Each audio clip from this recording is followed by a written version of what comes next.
예수님의 그 행적을 따라서 우리가 하나님 말씀을 살펴보고 있습니다. 그래서 복음서의 내용을 우리가 보고 있는데, 그 오늘 말씀은 그 예수님께서 31절에 나온 것처럼 이 가버나움 동네로 이사를 하신 거예요. 내려가셨다 그랬는데 이사를 하신다는데, 이사를 하신 이후에 그 안식일 날 오늘 같이 이제 이 예배로 모였을 때 그 회당에서 모이는데 그때 행하신 일이 무엇인가를 말씀해 주고 있습니다.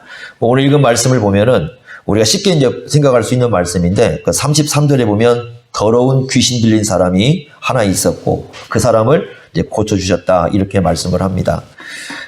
귀신 들린 사람이 있는데 예수님을 보자마자 그 33절에 보면 크게 소리를 질렀다, 이렇게 되어 있는데, 이 크게 소리를 지르다는 말 그 뜻이 날카로운 소리라는 뜻을 갖고 있어요. 그러니까 이렇게 우리가 보통 소리로, 큰 소리로만 이렇게 질렀다는 게 아니라 날카로운, 여러분 혹시 귀신 들린 사람 본 적 있는지 모르겠습니다. 지금은 이제 잘 보기가 어려운데 옛날에는 이제 많이 봤었어요. 저도 이제 많이 보곤 했는데, 그 사람들 보면 벌써 이제 목소리가 다르고 그 눈이 다르죠. 눈이 벌써 이렇게 이제 무섭습니다. 눈 자체가. 그다음에 목소리도 굉장히 날카롭고, 뭐 그런 사람들이 동네에 한 명쯤 있었어요. 그죠? 그 다리 밑에 한 명쯤 그 작대기 잡고 머리 풀고 수염 기르고 가끔 나와가지고 이렇게 돌아다니시는 분들이 하나씩, 보통 동네 하나씩 이렇게 예전에는 있었던 걸로 생각되는데, 뭐 지금은 보기가 어렵습니다. 근데 이제 아마 이쪽 지금 여기 나와 있는 이 귀신 들린 사람도 그런 좀 날카로운 소리로 예수님께 외쳤던 것 같아요. 그런데 뭐라고 외치냐면, 내용을 한번 보겠습니다. 34절 보시면 이렇게 외칩니다. 아라는 말을 쓰고 있습니다. 아 그랬는데, 이 아라는 말이 그 감탄사가 아니에요. 그러면 우리는 야 감탄사인데, 여기는 굉장히 그 불쾌감을 나타내는 표현이에요. 뭐라고 할까요? 그 옛날 좀 안 좋은 얘기로 막 그다음에 씨 이렇게 붙이잖아요. 그런 표현 있잖아요. 씨 막 이렇게 하고 그 욕하는 표현 있잖아요. 아니면 막 요즘 사람들이 잘 쓰는 표현이 뭘까요? 짜증나 막 그런 거 있잖아요. 그 표현이에요. 그러니까 이게 이 아라는 말이 막 그 어떤 좋은 표현이 아니라 지금 예수님에 대해서 굉장히 좀 불쾌하다. 이 회당에 들어온 것 자체가 너무 불쾌하다. 지금 어떤 그런 얘기를 지금 여기서 하고 있습니다. 그러면서 예수님을 정확히 알아보고 있죠. 예수님에 대해서 얘기하는 거 보겠습니다. 네 가지를 얘기하는, 첫째는 뭐라고 얘기하냐면 나사렛 예수요. 그럼 나사렛은 예수님이 자라난 곳이잖아요. 그러니까 예수님 자라나는 곳을 알고 있어요, 지금. 그러죠? 그러니까 이 귀신들은요, 그런 거 잘해요. 그러니까 과거 잘 맞춘다고 놀라시면 안 돼요. 그러니까 예수님 어디서 자라나셨는가, 그것도 다 알아요. 나사렛 예수요, 이렇게 부르고 있습니다. 그 다음에 또 뭐라고 얘기하냐면, 우리가 당신과 무슨 상관이 있나이까, 이런 얘기 하잖아요. 근데 원래 상관은 있죠. 왜냐하면 예수님은 창조주고 귀신은 피조물이니까 상관은 있어요. 근데 이 말씀은 무슨 뜻이냐면, 왜 간섭하냐 그 말이죠. 그 뜻이에요. 이게 왜 상관하냐 그 말은, 예수님 왜 지금 오셔가지고 당신과 우리가 아무 관계없다면 왜 지금 당신이 우리에게 간섭을 하느냐. 원래 간섭은 이 상관이 있어야 하는 거잖아요. 그렇죠? 잔소리는 상관이 있어야 하는 거예요. 잔소리는 원래 좋은 말로 하면 간섭이고, 그죠? 듣기 싫은 말로 하면 잔소리인데, 원래 그것은 관계가 있어야 하는 거예요. 관계가 없으면 안 해요, 잔소리. 그죠? 여러분들 옆집 아줌마들은 다 좋죠. 왜? 아무도 잔소리 안 하니까. 근데 집에 있는 분은 안 그렇죠. 늘 뭐라고 하죠. 그죠? 이제 모이면 그 얘기 합니다. 모이면 다 잔소리 하냐? 다 한다. 얘기하면 다 잔소리라고 얘기하는 거죠. 그게 왜 하느냐? 이게 간섭하는 거거든요. 간섭은 관계가 있을 때 하는 거예요. 그러니까 이 말은 무슨 얘기냐면, 무슨 상관이냐 그 말은 상관이 없는 게 아니에요. 사실 상관이 있어요, 분명히. 그런데 무슨 뜻이냐? 왜 당신이 지금 나한테 간섭을 하냐? 지금 오셔가지고 이제 그런 얘기를 여기서 지금 하고 있습니다. 간섭하지 말라는 거죠. 자, 세 번째는 뭐라고 얘기합니까? 우리를 멸하러 왔나이까, 이렇게 얘기합니다. 이거 몰라서 물어보는 거 아니에요. 그러니까 몰라서 물어보는 의문문 형태의 의문이 아니고, 마귀는 알아요. 자기들이 멸망을 받는 게 당연하다는 걸 알고 있어요. 이건 무슨 얘기냐면 방어형 의문문이라고 그래요. 방어형 의문문. 그러니까 이걸 우리가 그렇게 부르는데, 방어하는 거예요. 자기를 갖다가. 멸망하는 거 어차피 알아요. 근데 지금 와가지고 왜 그걸 하려고 하느냐. 메시아가 오면 귀신들 멸망하는 거 알아요. 다 알아요, 귀신들은 그거. 그런데 왜 하필 지금 와가지고 일을 하려고 하느냐라고 예수님을 향해서 어쩌면 방어를 하고 항의를 하는 거예요. 이 예수님에 대해서. 귀신들이 이렇게 하고 있어요. 자, 마지막 네 번째는 뭐라고 합니까? 나는 당신이 누구인 줄 아노니. 그 다음에 누구라 합니까? 하나님의 거룩한 자입니다. 이거요. 정말 그 엄청난 고백이거든요. 왜 그러냐면은 그 원래 거룩한 자라는 말은 구약에서 하나님께만 쓰는 표현이죠. 그래서 이사야 40장 25절 같은 데 보면 하나님께만 쓰고, 여러분들이 복음서를 볼 때 예수님의 제자 중에 예수님을 향해서 당신 거룩하신 하나님이십니다 뭐 이렇게 쓰신 분들이 있어요, 없어요? 없어요. 그거 언제 그렇게 나중에 고백하냐면 사도행전에 가면 이제 그렇게 고백을 해요. 사도행전 그 2장이라든가 이제 3장 같은데, 3장 14절 같은데 가보면 이제 이 초대교회 성도들은 그렇게 고백을 해요. 그런데 그 이전에, 그러니까 부활하시고 승천하시기 전에는 그런 고백을 보통 안 하죠. 누가 그런데 그런 얘기를 하고 있어요? 귀신을 하고 있어요. 대단한 귀신이죠. 예수님이 어떤 분인가를 알아보고 있습니다. 그래서 야고보서 2장 그 19절에 얘기한 것처럼 귀신들은요, 하나님이 한 분인 것도 믿고 떨기까지 하고요. 예수님이 어떤 분인 것도 알아요? 거룩하신 분, 그러니까 신적인 분인 것도 알고 있어요. 그러니까 웬만한 무신론자보다는 누가 나사요? 귀신이 나사요. 왜? 이 하나님이 없다고 말하거나 예수님 하나님 아니라고 얘기하는 사람들보다는 그래도 귀신은 똑똑해요. 잘 알고 있으니까. 그런데 문제는 뭐냐?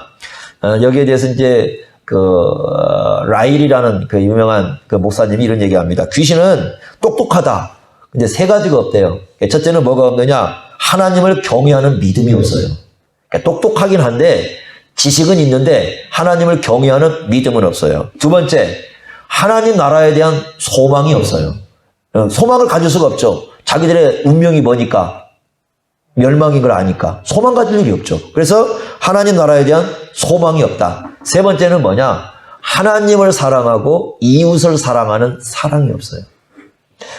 사람도 사랑하지 않아요. 원래 귀신은요, 사람을 사랑하지 않습니다. 그러니까 사람을 멸망을 시키려고 하는 존재지 사랑하는 존재가 아니에요. 그러니까 하나님도 사랑하지 않지만 누구도 사랑하지 않아요? 사람도 사랑하지 않아요. 그래서 이 귀신은 똑똑하긴 해요. 예수님이 누군가를 알고, 그 다음에 뭐 자기가 멸망할 것도 운명도 다 알고. 여러분들 그 사람들은요, 지옥이 있다고 하면 안 믿잖아요. 근데 귀신은 믿어요. 왜? 알아요. 귀신은 알아요, 지옥이 있는 거. 사람들은 안 믿어요, 그거. 몰라니까. 근데 귀신은 알아요. 본능적으로 알아요, 그거. 그리고 예수님이 어떤 분인가 알고 있어요. 그런데 하나님을 경외하는 믿음도 없고, 하나님 나라에 대한 소망도 없고, 하나님에 대한 사랑과 이웃에 대한 사랑도 없어요. 그게 귀신이에요. 예수님께서 어떻게 합니까? 35절에 보니까 꾸짖죠. 명령을 합니다. 뭐라고 명령하냐면 잠잠하고 그 사람에게서 나오라. 아주 단호한 명령이에요. 그래서 어떻게 됐습니까? 귀신이 나오죠. 무리 중에서 넘어뜨리고 나오고 그 사람은 상하지 아니한지라. 다시 말하면 정상적인 삶으로 이제 돌아왔다. 이렇게 얘기합니다. 그때 사람들이 36절에 보면 뭐라고 합니까? 다 놀라가지고 뭐라고 하냐면 권위와 능력을 얘기합니다. 권위는 왜 권위가 있어요? 말씀하니까 어떻게 해요? 나가버리잖아요. 그 권위가 있는 거거든요. 그러니까 권위는 말에서 드러나는 건데 말씀을 딱 하니까 나가버렸어요. 권위가 있죠? 능력이 있어요. 왜냐하면 귀신이 쫓겨났으니까. 귀신을 쫓아낼 수 있는 능력이 누구에게 있습니까? 예수님께 있다. 누구에게 치명적이에요? 마귀에게 치명적이에요.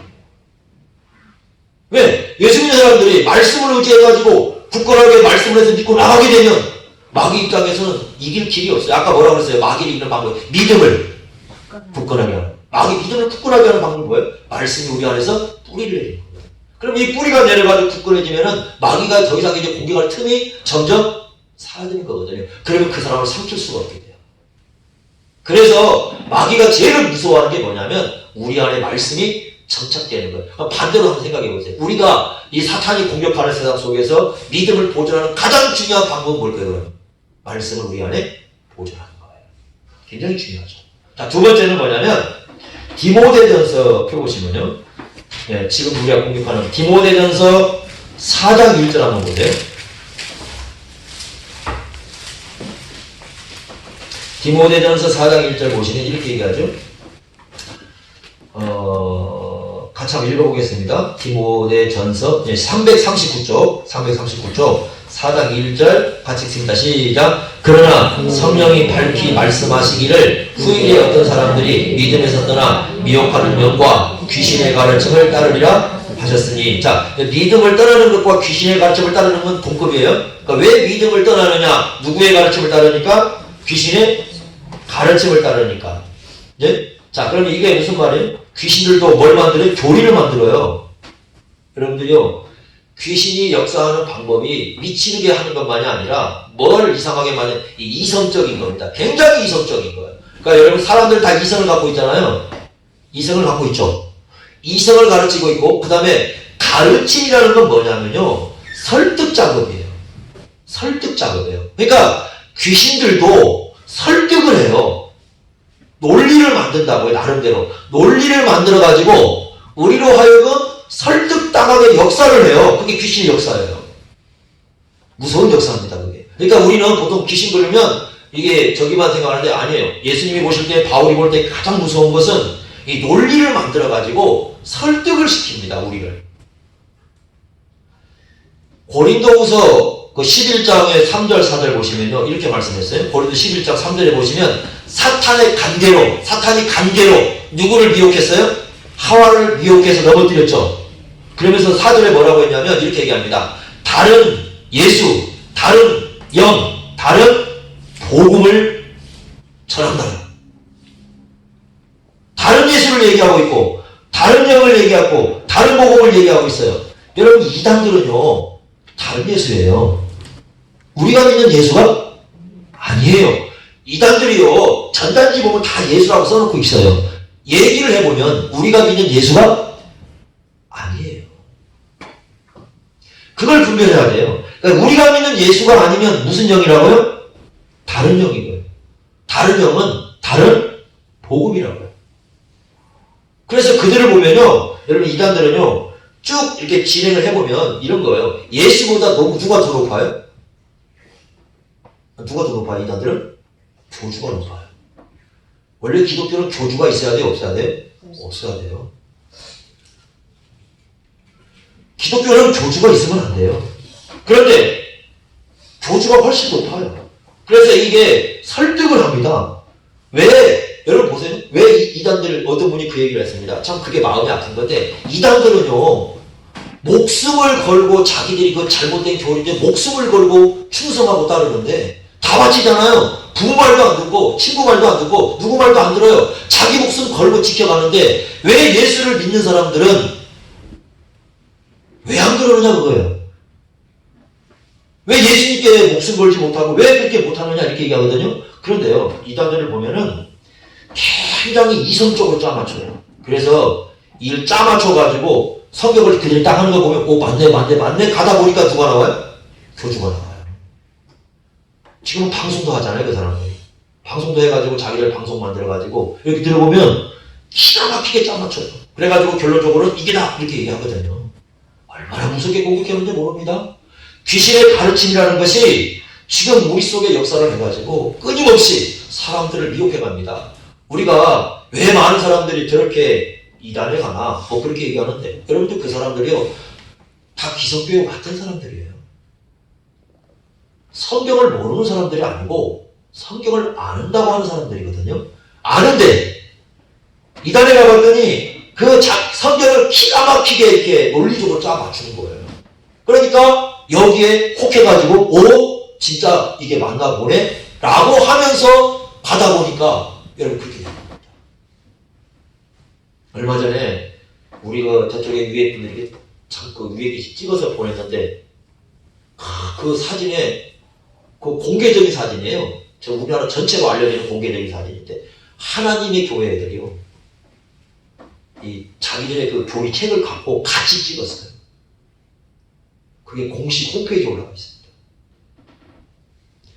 얼마나 무섭게 공격하는지 몰라요. 여러분들이 유튜브 보시잖아요. 유튜브를 보시면은 그게 건전한 사람이 대부분 나오는 게 아니고요. 거기 보면 그 이단들의 그 많은 그 목사라고 하고 가르치려고 하는 그 베푸는 사람들 있잖아요. 거기에 이단들이 엄청나더라고.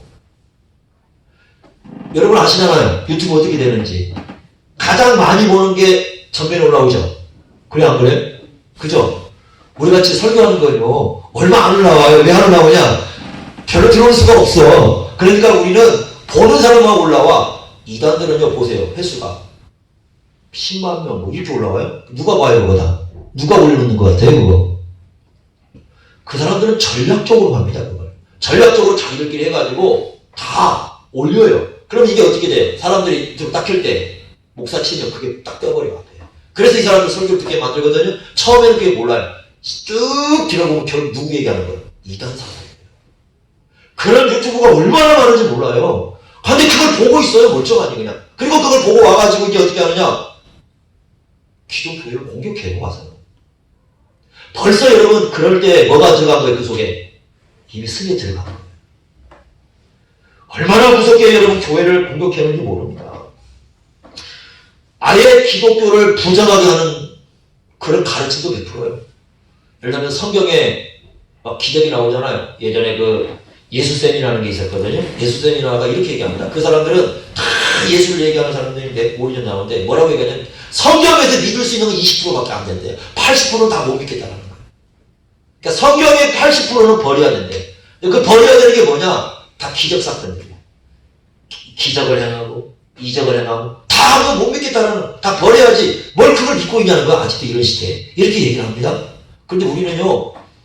자, 우리는 기적이 없으면 못 사는 사람들. 일단 성탄절 지키려면 기적을 믿어야죠. 왜요? 예수님이 동정녀 탄생을 믿어야지. 그거 안 믿으면 그거 못 지키잖아요. 기적이죠. 부활절을 지키려면 어떻게 해야 돼요? 부활을 믿어야죠. 그거 기적 사건이잖아요. 주일을 지키면 어때요? 요거 주일 지키는 거. 그거 기적 안 믿으면 못 지켜요. 왜 못 지키느냐? 여러분 주일날 예배 때 우리가 누굴 예배합니까? 부활하신 예수님을 예배합니다. 그러니까 부활하신 예수님을 안 믿으면 예배 못 드리죠. 이것도 기적을 믿어야 돼. 우리의 모든 기독교는요, 이 기적에 이 초점을 두고 있어요. 그런데 이 사람들은 뭐라고 하냐면 모든 기적은 없애야 된다는 거예요. 그러면 어떤 동안에 도덕 선생만 남아요. 예수님의 도덕 선생이. 우리는 도덕 선생 믿자고 한 게 아니잖아요. 기독교는 윤리 종교 이전에 구원 종교입니다. 얼마나 중요한지 몰라요. 이렇게 공격해 와요. 이게 가르침으로 오는 방식입니다. 마지막 하나가 뭐냐면 요한복음 8장 44절에 보면 예수님이 아주 정통적으로 가르쳐줬죠. 그 8장 44절에 이렇게 말씀했습니다. 제가 읽겠습니다. 8장 44절에 너희는 너희 아비 마귀에게서 났으니 너희 아비의 욕심대로 너희도 행하고자 하느니라. 그는 처음부터 살인한 자요 진리가 그 속에 없으므로 진리에 서지 못하고 거짓을 말할 때마다 제 것으로 말한 이는 그가 무슨 죄이다? 거짓말쟁이요. 그 다음에 거짓의 아니다. 사탄이 하는 가장 중요한 건 속임수입니다. 거짓말이에요. 이단들 특징은 거짓말이죠. 그죠? 다 그 나중에 보면 거짓말이 얼마나 많습니까? 고린도후서 11장 14절에 보면 심지어 뭘로 나타나냐면 광명의 천사로 나타나요. 원래 악하잖아요. 귀신은 악한 존재인데 자기를 뭘로 드러내? 빛으로. 하나님처럼, 예수님처럼, 천사처럼 빛으로 확 이렇게 거짓말을 하고.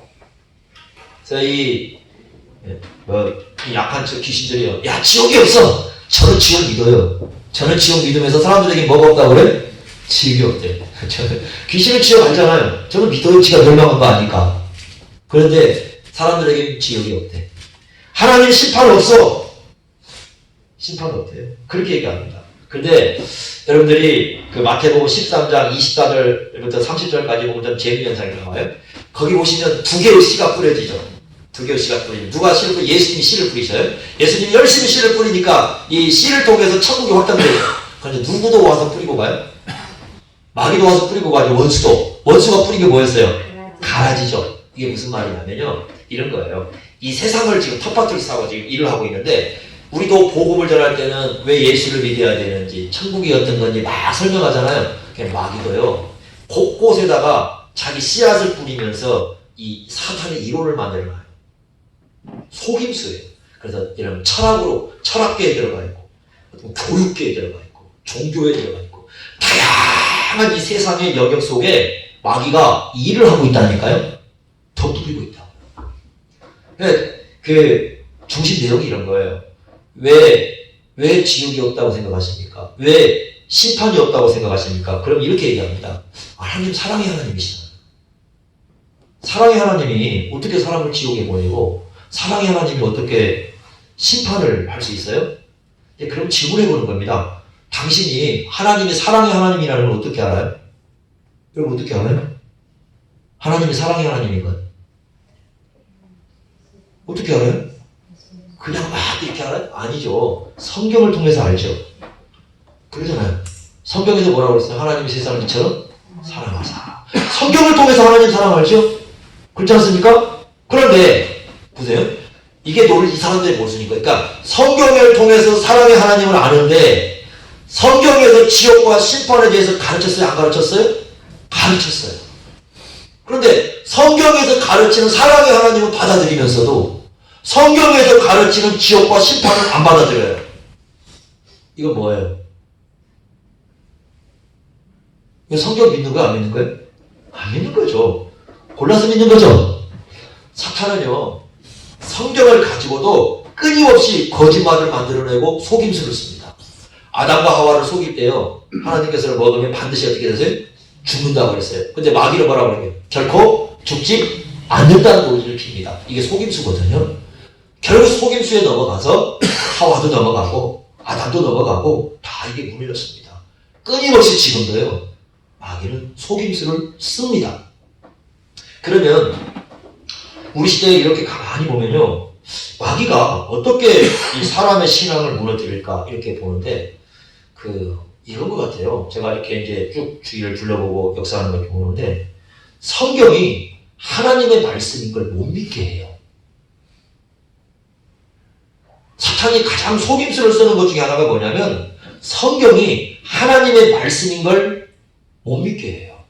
그러니까 우리 시대의 가장 중요한 질문은요, 성경 전체가, 그러니까 일부 말고요, 그러니까 내가 믿는 대로 믿는 그거 말고 성경 창세기부터 요한계시록 전체가 하나님의 말씀임을 믿느냐 하는 겁니다. 근데 마귀는 이걸 못 믿게 해요. 왜 그러느냐? 성경이 하나님 말씀임을 안 믿잖아요. 그럼 믿으면 끝나는 거예요. 믿음의 근거가 없어요. 내가 믿으려 할 근거가 없어. 우리가 믿는 하나님은 어디 나오는 하나님이에요? 성경에 나오는 하나님이잖아요. 우리가 하나님이 어떤 분인 걸 얘기를 어디서 통해서 해요? 성경을 통해서 하잖아요. 우리가 믿는 구원자 누가 가르쳐요? 성경이 가르치죠.